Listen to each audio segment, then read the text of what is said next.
You ever watch a title fight and feel your brain fall 2 steps behind what your eyes just saw? Because at UFC 323, the flyweight title didn't change hands with a knockout, a submission, or even a clean finishing sequence you can neatly package into a highlight reel. It changed hands because one bad landing turned a champion's arm into a hard stop sign.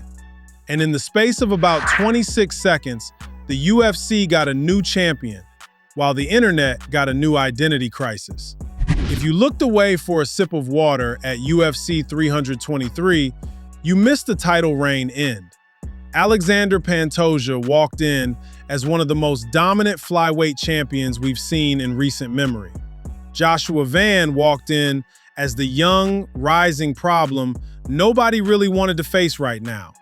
And then, before most people settled into the fight, the entire story flipped. Pantoja threw a head kick, Van caught it and shoved him to the canvas. Pantoja posted his arm on the way down, the angle looked wrong, the timing looked worse, and his arm buckled in a way that made the whole building flinch. The finger wag that followed didn't look like a man begging to keep fighting. It looked like a man saying, "Don't touch me." Herb Dean waved it off. Van became champion. And that's where the fan base split clean in half. One side treated it like a fluke that shouldn't count. The other side said the most boring but correct line in combat sports. If the exchange is legal and your opponent can't continue, the result stands. The real debate wasn't only about the injury. It was about whether a win only counts if it feels satisfying. So let's talk about the real issue. In MMA, does a win only count if it looks like the ending you wanted? Before we go any further, I want to put respect on both names here because this story gets sloppy fast when people chase the hottest take instead of the fairest one. Pantoja is a great champion. Van is a great fighter with the kind of trajectory that doesn't happen unless the talent is genuine. This isn't a story about frauds.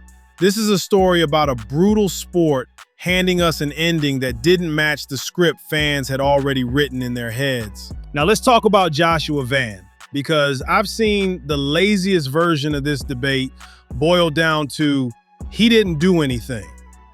That line sounds cool in a comment section. It doesn't hold up in a fight. Catching a head kick clean and dumping a champion isn't a random lucky moment. It's timing, composure, and training showing up under real pressure. Defensive reads matter in MMA.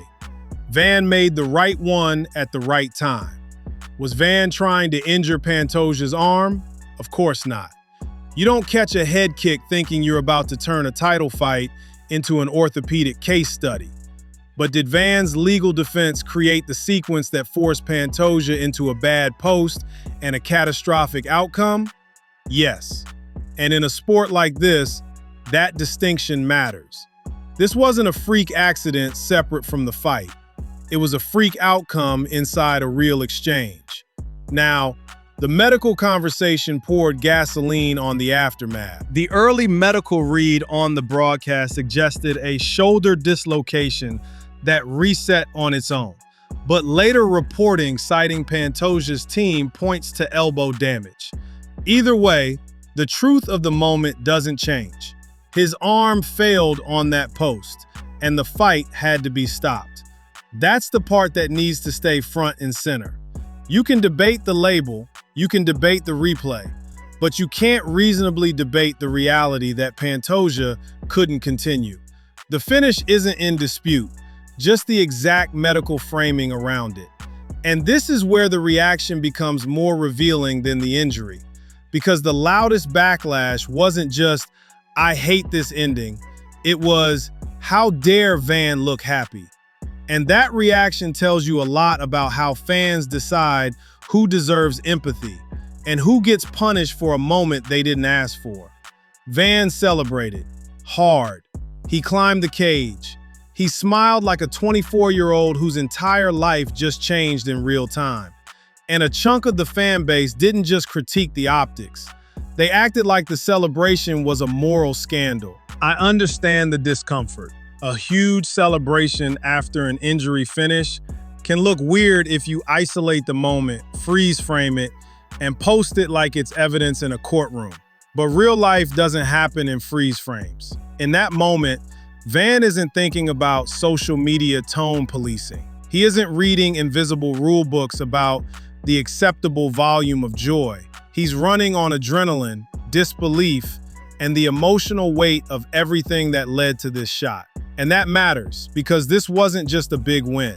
Van has been carrying his family responsibilities for a long time. He's a young man whose life changed fast because he earned a chance to be there, and then life turned the volume up to maximum. Could he have been more muted? Sure, some fighters would be. Does his celebration make the belt less legitimate? No, that's where the logic breaks. You can dislike the optics. That's a fair emotional response. But you don't get to rewrite the rules because the ending made you uncomfortable. Now let's put the camera back on Pantoja for a second, because I don't want him turned into a background prop in the Van debate. Pantoja is not a champion who lucked into a reign. He built it through skill, pace, grit, and the kind of experience that forces contenders to fight his brand of discomfort. Flyweight is unforgiving. The speed is relentless, the margins are thin, and small mistakes get magnified fast. And this is important. Pantoja should not be accused of quitting. If your arm fails like that, you're not proving toughness by offering your head for bonus damage. You're making a sane decision in a sport that already asks too much of the human body. That leads into a broader truth about fan behavior. People love to say they respect fighters, right up until a fighter's injury interrupts the story they were hoping to enjoy. Then suddenly the internet becomes a jury that wants a cleaner ending more than it wants to respect the reality of what just happened. And once you accept that, you can finally confront the real discomfort behind UFC 323. Because this argument wasn't truly about whether Van won. It was about what fans consider a real win in a sport that doesn't promise neat endings. This is where injury wins come in. Injury wins are unsatisfying. They cut off the movie before the best part. Nobody wants a title fight to end before the suspense even gets a chance to stretch its legs. But MMA has always had endings like this. This reminds me of Yair Rodriguez versus Brian Ortega in 2022. Ortega's shoulder dislocation ended that fight early under grappling pressure. Fans didn't love the ending, but the result stood because it happened inside a live, legal exchange.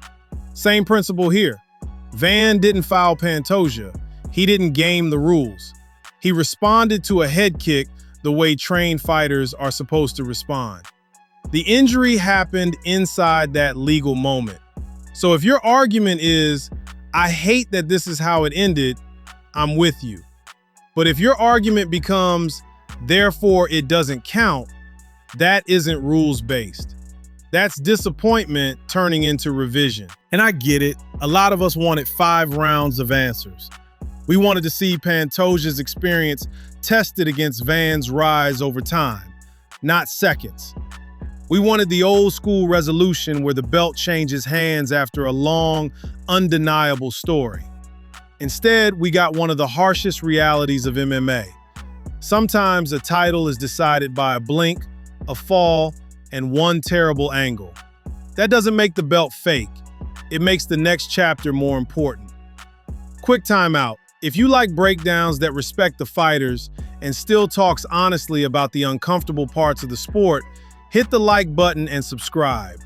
We're here for what lasts, not just what trends. Remember, hype fades, legacy don't. All right, back to it. Now here's the part that will decide how history frames Joshua Van. This championship won't be defined by the 26 seconds. It'll be defined by the first defense. Because this is the hidden weight of a strange ending. The belt becomes real instantly, but public belief usually wants a follow-up chapter. Van's first defense is going to feel like a referendum. He'll be fighting a contender and the doubt at the same time. If he defends the belt cleanly and convincingly, this conversation starts to fade. If he eventually rematches Pantoja and wins clearly, this argument dies completely. And if he struggles, the paper champ crowd gets a second win. That's not cosmic fairness, that's fan psychology. For Pantoja, this chapter is cruel in a different way. He didn't lose a long war, he lost a moment. He lost to a fraction of a second where his body hit the wrong angle at the worst possible time. But his status in this division doesn't vanish because of that. Champions of his caliber don't get remembered for one ugly ending. They get remembered for the body of work and how they return to reclaim what they believe is still theirs. So here's where I land on this, cleanly. Joshua Van is the champion. That's factual, inside the rules and inside the result we all watched.